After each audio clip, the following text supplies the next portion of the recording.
Hello. Uh, I'd like to touch on the subject of sports. Uh, I don't know about other countries. I don't know how much sports dominates their society like it does here. Uh, I know soccer is a big deal in other countries, but and I guess cricket is. And I don't know that they watch cricket every night on TV like we watch basketball and baseball and stuff like that. So I know soccer they watch, and from what I can tell, it's pretty regular. But and it serves the same purpose in those countries as it does here. Uh, Distraction. And that's all it is. It's a big distraction. Uh, it's a big pitting you against me. You know, you're a Giant. I'm a Giants fan. You're a Jet fan. And you know, just the reason why we can't get along because you wear a different hat. You know, and the powers that be love that. You know, they love it. That's why Trump is so into sports because it's a distraction from what he does. You know, when they're talking about the Super Bowl, they're not talking about what he did. And he likes that to an extent, but it always has to come back to him. And I'm not trying to bring it back to him.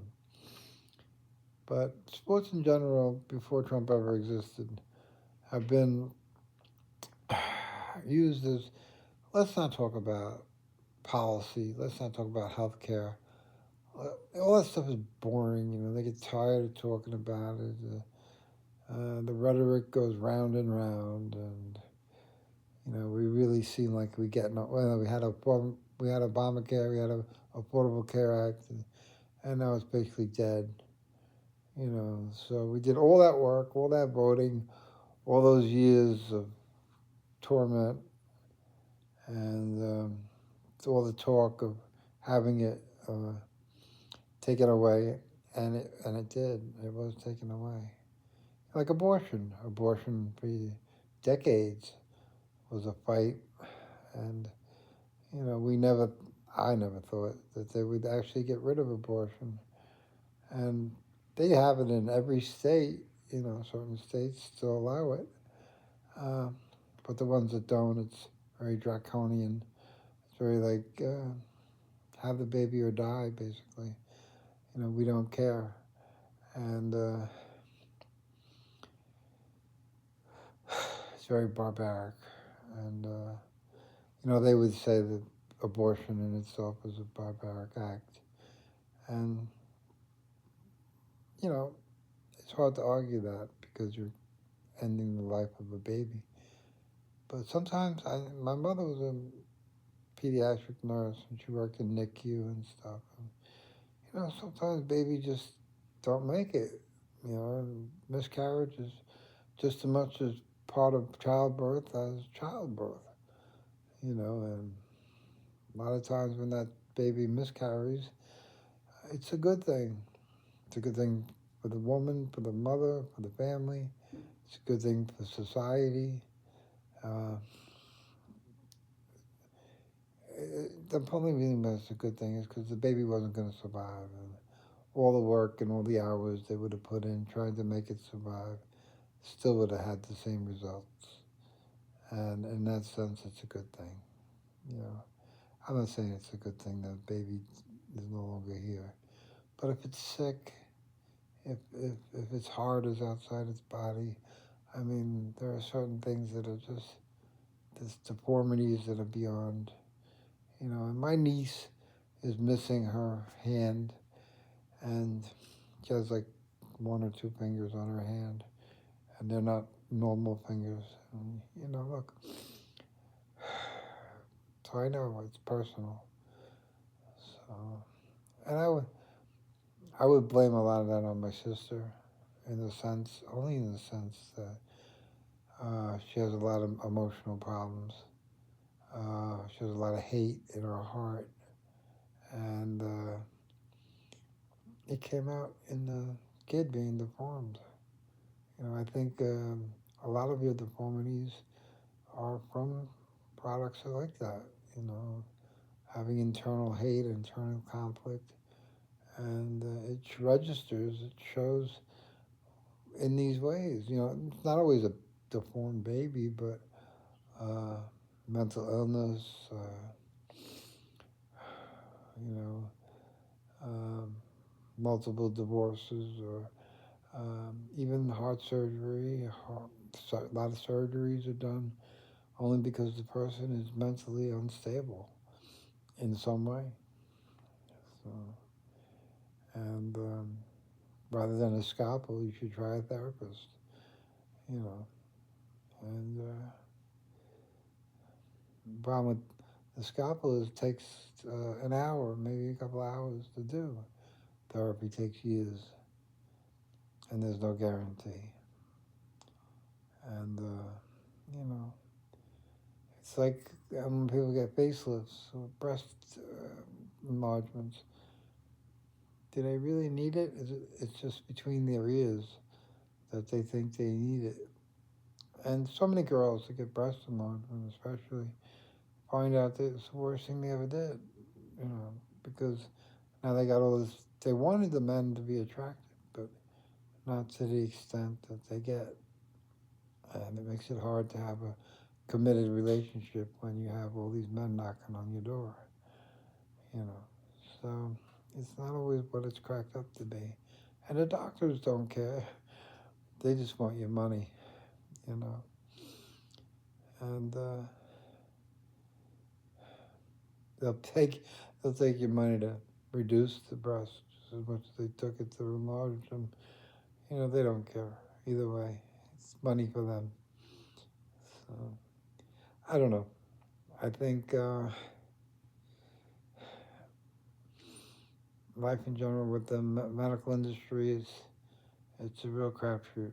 You know, and I live in New York, and you know I know someone that was in Virginia, and they went to the hospital.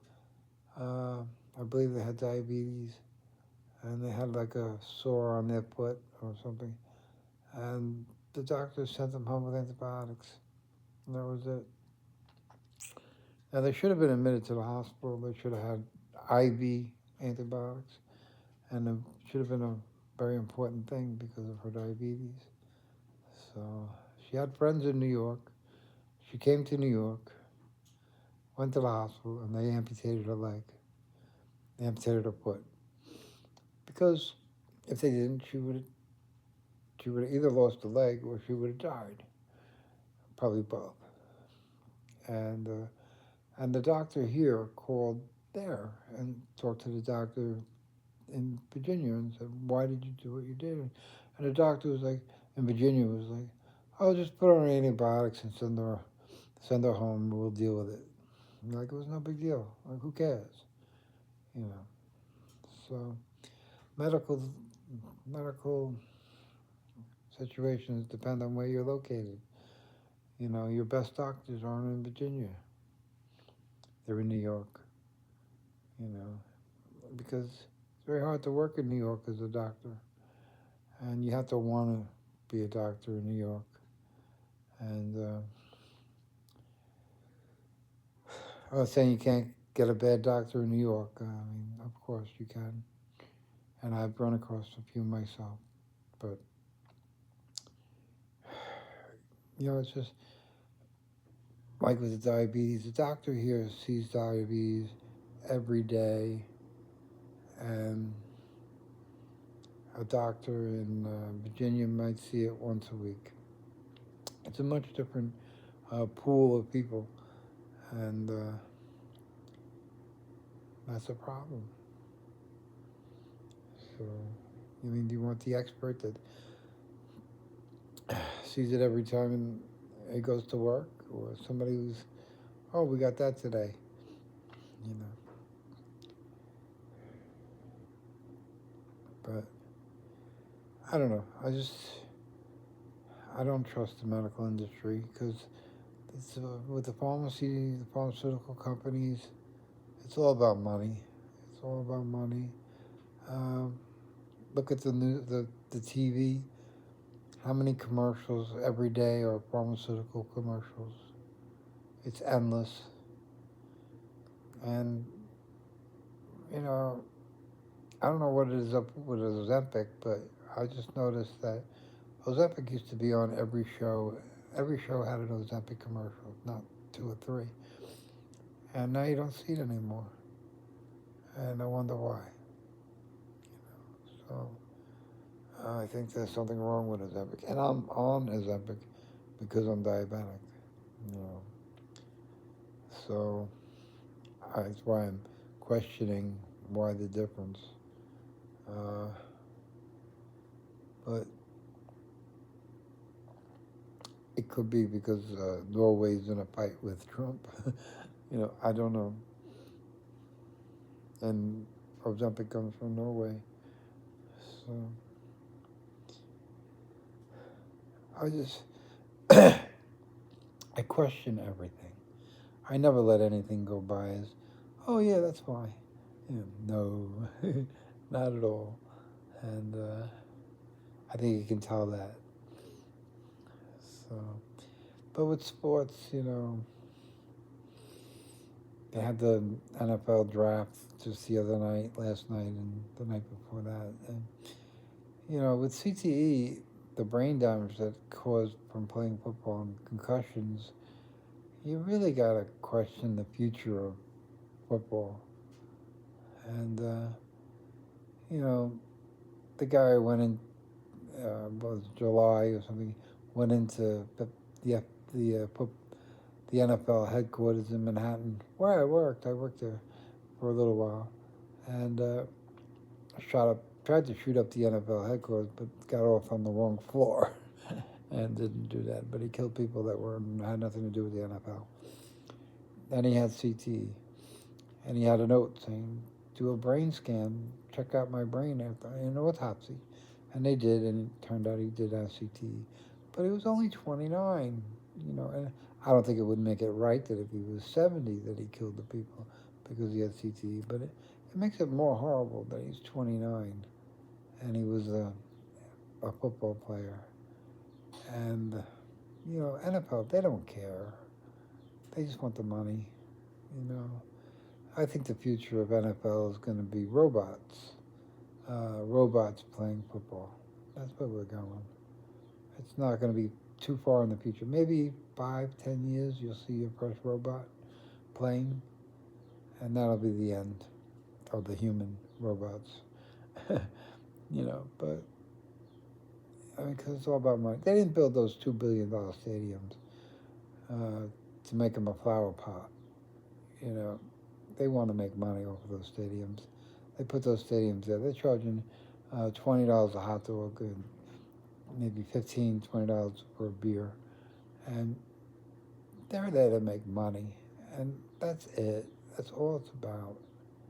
If they cart off uh, every player on a stretcher, they would just replace them with new players. They don't care, and I think you can not to bring up Trump again, but Trump wanted to be an NFL owner. He tried to buy the Bills, and they wouldn't let him. So, and he said, "Well, I'm going to show them and run for president," and he did. So, and the Bills are building a $2 billion stadium in Buffalo, and